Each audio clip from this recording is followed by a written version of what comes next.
ओम शांति। आज 15 सितंबर 2021।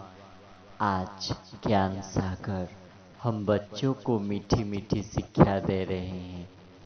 तो बाबा ने कहा, मीठे बच्चे, अभी तुम्हारा रूहानी यात्रा है।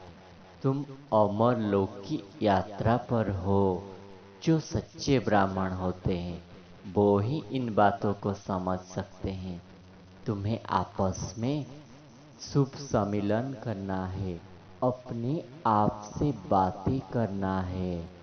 सवेरे सवेरे उठ विचार सागर मंथन करो और विनाश के समय में पास होने के लिए लाइट रूपधारी बनो। उमंग उत्साह का पंख सदा हो तो हर कार्य में सफलता सहज मिलेगी। तो बाबा ने कहा, मीठे बच्चे, सवेरे सवेरे उठ अपने आप से बातें अर्थात रूह-रिहान करनी चाहिए। विचार सागर मंथन करना चाहिए। फिर किसी को समझाना होता है कि यह चक्र 84 जन्म का कैसे फिरता है। जरूर जो पहले आएंगे वो ही लेंगे। बाप भी भारत में आते हैं ना। बाप आकर अपना परिचय खुद देते हैं। कहते हैं कि मैं तुमको राजयोग सिखलाता हूँ। मन मना भव, मुझे याद करो तो भी कर्म विनाश होंगे। ऐसी समझानी कोई दे नहीं सकती। बाप कहते हैं तुम चलते फिरते बाप को याद करो, क्योंकि यह तुम्हारी रूहानी यात्रा है। मनसा में भी कोई विकर्म नहीं करना है। तुम्हें भजन बनाते समय एक शिव बाबा के याद में भजन बनाना है। फालतू बात नहीं करना है, अपना टाइम वेस्ट नहीं करना है। सदैव बाप से मीठी मीठी बात करो। जैसे बाप वैसे बच्चे। बाप के स्मृति में रहता है कि चक्र कैसे फिरता है। तुम बच्चों को आकर बाप सुनाते हैं। तुम बच्चे जानते हो कि हमारा बाबा मनुष्य सृष्टि का बीज रूप चैतन्य है।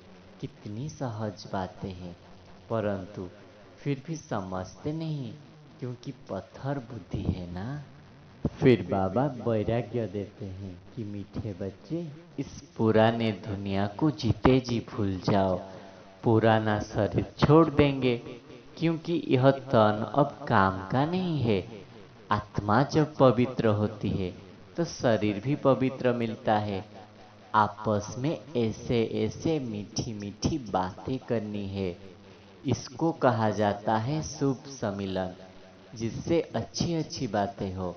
सर्विस कैसे वृद्धि को पाए, कल्याण कैसे करे, उन्हों का तो छी छी सम्मेलन है, गप्पे मारते हैं। लेकिन तुम्हारा सच्चा सच्चा सम्मेलन इसे ही कहा जाता है। अब तुम तमो प्रधान से सतो प्रधान बनते हो ना। भगवान वाच है, मैं सभी का बाप हूँ। कृष्ण सबका बाप हो नहीं सकता। एक दो बच्चे का बाप श्री नारायण है, न कि श्री कृष्ण। श्री कृष्ण तो कुमार है। जितना इस याद में रहेंगे उतना विकर्म विनाश होगा। वास्तव में यात्रा को भूलना नहीं चाहिए, लेकिन माया भुला देती है। इसलिए लिखते हैं, बाबा आपकी याद भूल जाती है। अरे याद की यात्रा जिससे तुम एवर वेल्दी बनते हो, ऐसी दवाई को तुम भूल जाते हो। यह भी कहते हैं कि बाप को याद करना तो बहुत सहज है। अपने साथ बातें करनी होती है कि मैं आत्मा पहले सतो प्रधान थी, अब तम प्रधान बन गई हूँ। फिर से शिव बाबा मुझे युक्ति देते हैं। बाकी अभ्यास तो मुझे ही करना है। आंखें बंद कर विचार नहीं किया जाता है। ऐसे अपने साथ बातें करो कि मुझे फिर से सतो प्रधान बनना है। वही गोल्डन एज थी, फिर सिल्वर कपर एज बना है। अब आयरन एज का अंत है, तब बाबा आया हुआ है। तो बाबा कहते हैं सवेरे उठकर सच्ची कमाई करनी है, सुबह का साई।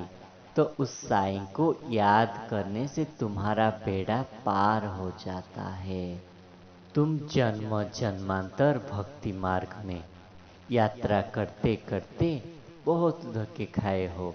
अब यह तुम्हारा रूहानी यात्रा है, जहाँ से फिर लौट नहीं आना है। दूसरी यात्राओं तो सब जन्म जन्मांतर करते हैं और जाकर लौट आते हैं, वो सब है जिस्मानी यात्रा। यह है तुम्हारा रूहानी यात्रा। यह तुम ब्राह्मण कुलभूषण ही जानते हो। रूहानी यात्रा अर्थात याद में हो, गाया भी जाता है अंतमति सौगति। तुमको याद आता ही है बाबा का घर ना। आत्मा में खाद पड़ने से शरीर भी खाद पड़ती है। जब आत्मा पवित्र बनती है तो शरीर भी पवित्र मिलती है।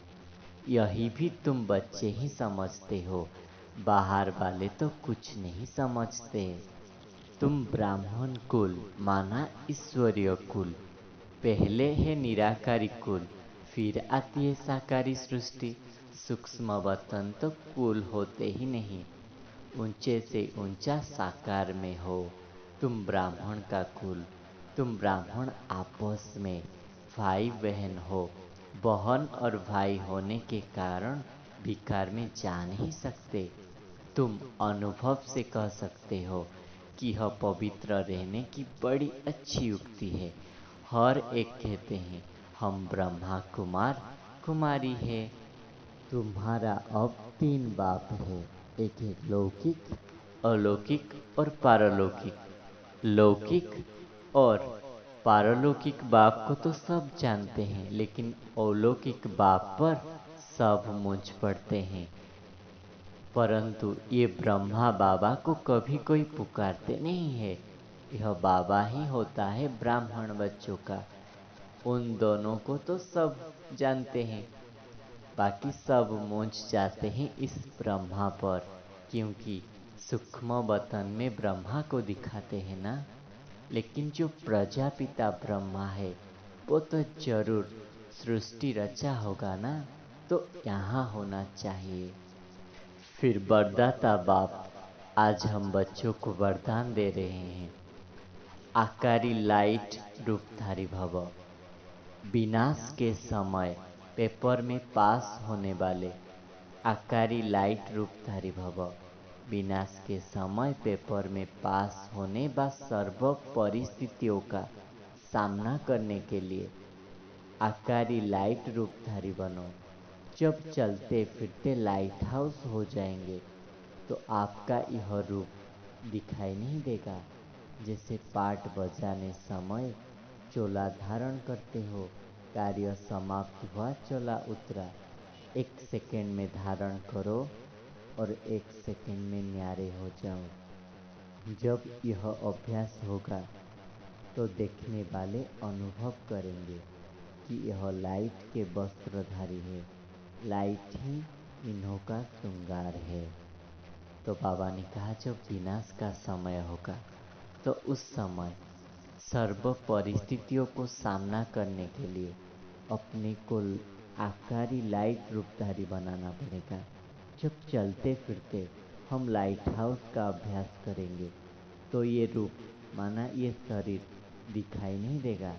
जैसे पाठ बजाने समय चोला धारण करते हैं, फिर कार्य समाप्त हुआ तो उतर देते हैं। ऐसे सेकंड में धारण करना और सेकंड में न्यारे हो जाना, यह अभ्यास बार बार चाहिए। जब ऐसे अभ्यास का अनुभव करेंगे तो लाइट के वस्त्रधारी लाइट ही उन्हों का श्रृंगार होगा। फिर स्लोगन में बाबा ने कहा उमंग उत्साह के पंख सदा साथ हो तो हर कार्य में सफलता सहज मिलती है। तो उमंग उत्साह जहाँ है सफलता वहाँ है। तो आज के वरदान में बाबा ने जो फाइनल एग्ज़ाम होगा 8 पेपर का, उसमें एक पेपर का क्वेश्चन लीक कर दी है। तो हमें आज पूरे दिन में बार बार लाइट हाउस बनने का अभ्यास करना है। 1 सेकेंड में फरिश्ता, 1 सेकेंड में न्यारा। अच्छा, ओम शांति।